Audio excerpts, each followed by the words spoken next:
Welcome back to Heaven's Kitchen. Today we're making a super easy and delicious keto pizza with a cheesy tuna topping. Let's get started.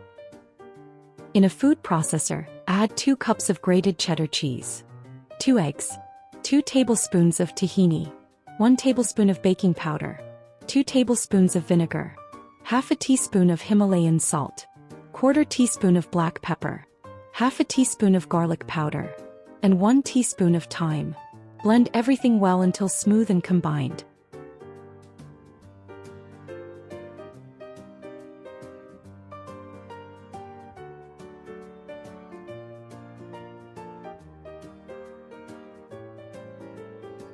Now spread the batter evenly in a baking pan.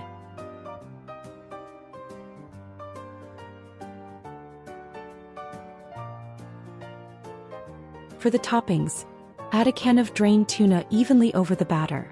Then add a generous amount of grated cheddar cheese. Top with diced green and red bell peppers. And finish with black olives. Of course, you can use any toppings you like.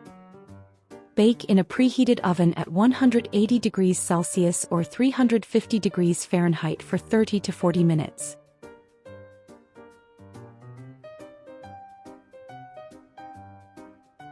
If you enjoyed this recipe, don't forget to like, subscribe, and share this video with your friends. Thanks for watching and see you in the next recipe.